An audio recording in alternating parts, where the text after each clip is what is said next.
नमस्कार दोस्तों, आप सुन रहे हैं द हॉरर नाइट पॉडकास्ट मेरे यानी चंदू के साथ।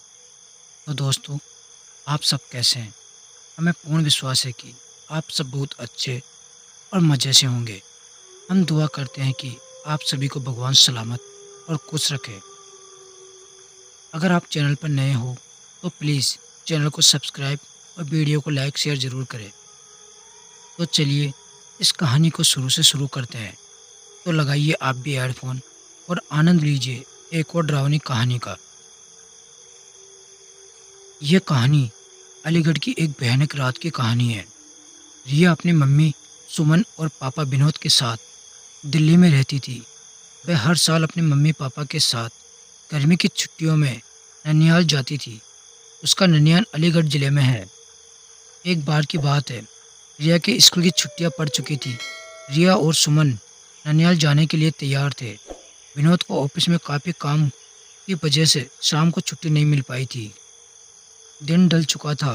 सुमन ने कहा, अब रहने दो, अब जाने का समय नहीं है। सुबह होते ही हम अलीगढ़ के लिए निकल जाएंगे। इस पर विनोद ने कहा, हमारे पास खुद की कार है। दिन ढल गया है तो क्या हुआ, हमें कौन सा बांध बदलना है। रिया भी जिद करने लगी, मम्मी अभी चलो ना, मुझे अभी नानी के घर जाना है। रिया और विनोद के बहुत जिद करने पर सुमन जाने के लिए तैयार हो गई थी, लेकिन अंदर ही अंदर न जाने क्यों उसका मन घबरा रहा था। अब रात हो चुकी थी और इन लोगों की गाड़ी सड़क पर चली जा रही थी। रात की वजह से सड़क पर वाहनों का आना जाना बहुत कम हो गया था। विनोद कार चला रहा था। सुमन और रिया पीछे की सीट पर बैठे थे। जिस गांव में उन्हें जाना था, वह गांव अलीगढ़ से करीब 20 किलोमीटर आगे था। वे अलीगढ़ पहुंच चुके थे। आगे का रास्ता कच्चा और सुनसान था। वहां कोई आता जाता भी नहीं दिख रहा था। गाड़ी अब कच्चे रास्ते पर चले जा रही थी। थोड़ी ही दूर चलने पर गाड़ी अचानक से रुक जाती है। रिया ने पापा से कहा, पापा क्या हुआ, गाड़ी कैसे बंद हो गई? विनोद ने कहा, पता नहीं बेटा, उतर कर देखता हूँ। सुमन ने कहा, जल्दी देखिए और यहाँ से चलिए, इतना सुनसान रास्ता है, मुझे कुछ ठीक नहीं लग रहा। कार से उतरकर विनोद ने गाड़ी के बोनट को खोलकर देखा, लेकिन गाड़ी में कहीं कोई खराबी नहीं दिखी। वह कार के अंदर आकर बैठ गया और कुछ सोचने लगा। तभी सुमन ने कहा, क्या हुआ, चलिए ना। विनोद अभी भी कुछ सोच रहा था।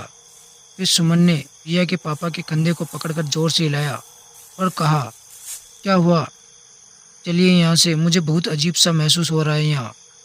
एक तो सुनसान रास्ता, ऊपर से रात, जल्दी चलिए। तब विनोद ने कहा, मैं यह सोच रहा हूँ कि गाड़ी में कोई भी खराबी नहीं है, फिर गाड़ी कैसे रुक गई? देखिए, क्या पता गाड़ी स्टार्ट हो जाए। तब विनोद ने गाड़ी स्टार्ट करने के लिए चाबी घुमाई और गाड़ी स्टार्ट हो गई। अब कार दोबारा उस रास्ते के अंधेरे को चीरते हुए फिर आगे बढ़ने लगी। अभी थोड़ी दूर कार चली थी कि रिया चिल्लाई, मम्मी।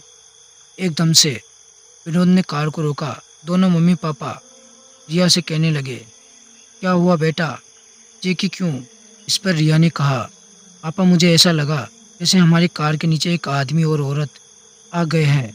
विनोद ने कहा, नहीं बेटा, ऐसा कुछ नहीं है। अगर वह औरत आदमी हमारी कार के नीचे आ जाते तो हमें भी तो पता चलता, और वैसे भी रात बहुत हो गई है, मुझे नहीं लगता ऐसे में इस रास्ते पर हमारे अलावा कोई और होगा। रिया की आंखें डर से फटी हुई थी और वह कह रही थी, नहीं पापा, ट्रस्ट मी, मैंने देखा है उन आदमी औरत को। सुमन ने कहा, गाड़ी थोड़ी तेज चलाइए ना। गाड़ी की रफ्तार विनोद ने तेज कर दी। तभी कार के शीशे में विनोद को एक डरावना चेहरा दिखाई दिया। उस डरावने चेहरे को देखते ही विनोद का हाथ स्टीयरिंग से छूटा और गाड़ी का बैलेंस बिगड़ने की वजह से गाड़ी इधर उधर चलने लगी। जैसे तैसे करके विनोद ने अपने आप को और गाड़ी को संभाला। तभी सामने एक औरत और आदमी दिखाई दिए जो गाड़ी रोकने का इशारा कर रहे थे, लेकिन विनोद ने गाड़ी नहीं रोकी, बल्कि गाड़ी की रफ्तार और तेज कर ली, क्योंकि अभी तक तो वे रिया की बात पर विश्वास नहीं कर रहे थे। और अचानक से उन आदमी और औरत को ऐसे कार के सामने आना और लिफ्ट मांगना कुछ अजीब सा लग रहा था मुझे। यह सब सुमन और विनोद को डर से भर देने के लिए काफ़ी था। विनोद तो पसीने से लथपथ गाड़ी को अंधाधुंध रफ्तार में भगाए जा रहा था। तभी यह क्या, वे औरत और आदमी जिनको विनोद ने पीछे छोड़ा था, वे फिर सामने खड़े थे और गाड़ी रोकने का इशारा कर रहे थे। अब तो उन तीनों की जान मुंह को आ गई थी। अचानक सुमन का फोन बजा। हेलो, कौन? दूसरी तरफ से सुमन का भाई अर्जुन बोल रहा था। हेलो दीदी, कैसे हैं आप?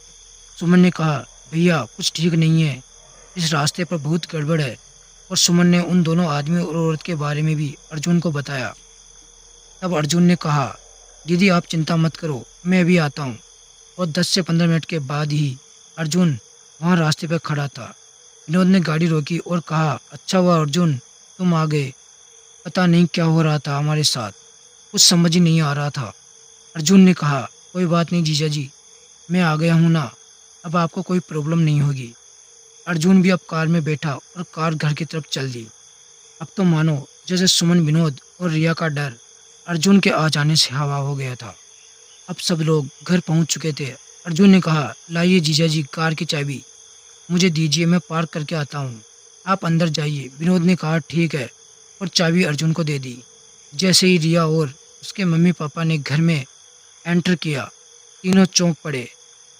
घर में सब लोग रो रहे थे और सामने किसी की लाश पड़ी थी। यह सब देख सुमन और विनोद दंग रह गए थे कि क्या हुआ है घर में, और हमें अर्जुन ने कुछ भी नहीं बताया। सुमन की मां ने रोते हुए सुमन से कहा, बेटा तेरा भाई अर्जुन अब इस दुनिया में नहीं रहा। इतना सुनते ही सुमन और विनोद रिया के पैरों तले जमीन खिसक गई। सुमन को विश्वास ही नहीं हो रहा था, क्योंकि जो भाई घर के बाहर तक उसके साथ था, घर में उसकी लाश पड़ी हुई थी। यह देखने के लिए कहीं यह मेरा बहन तो नहीं। सुमन ने अर्जुन के चेहरे से खपन हटाया। हाँ, यह सच था, सामने जो लाश पड़ी थी वह अर्जुन की ही थी।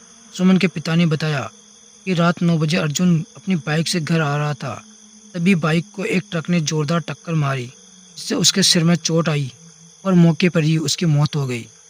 अगर अर्जुन मर चुका था तो बाहर जो था वह कौन था? तो दोस्तों, कभी कभी ऐसा होता है कि हमारे अपने हमसे दूर जाने के बाद भी किसी न किसी वजह से जुड़े रह जाते हैं। जैसे घर के किसी सदस्य में मरने वाले का हद से ज़्यादा प्रेम, या और भी बहुत सारी वजह हो सकती है। इस कहानी के बारे में आप अपनी राय देना ना भूलें। फिर लौटूंगा मैं ऐसी कहानियों के साथ। तब तक के लिए अपना ख्याल रखिए। धन्यवाद। तो दोस्तों, कैसी लगी आपको ये कहानी? हमें कमेंट करके ज़रूर बताएं। और अगर आपको ये कहानी अच्छी लगी हो तो प्लीज़ वीडियो को लाइक, शेयर और एक प्यारा सा कमेंट ज़रूर करें। इससे हमें और कहानी बनाने के लिए मोटिवेशन मिलता है। और आप ऐसी कहानियाँ सुनने के लिए चैनल को सब्सक्राइब करके बेल आइकन को प्रेस करें, ताकि आपके पास सभी वीडियो का नोटिफिकेशन आ सके। अगर आपके पास भी ऐसी कोई भूतिया कहानी या आपके साथ घटी कोई कहानी हो तो आप हमें हमारी इंस्टाग्राम आईडी पर शेयर कर सकते हो। हमारी इंस्टाग्राम आईडी है द हॉरर नाइट यूट्यूबर। तो मिलते हैं एक और ऐसी ही भूतिया कहानी के साथ। तब तक के लिए धन्यवाद।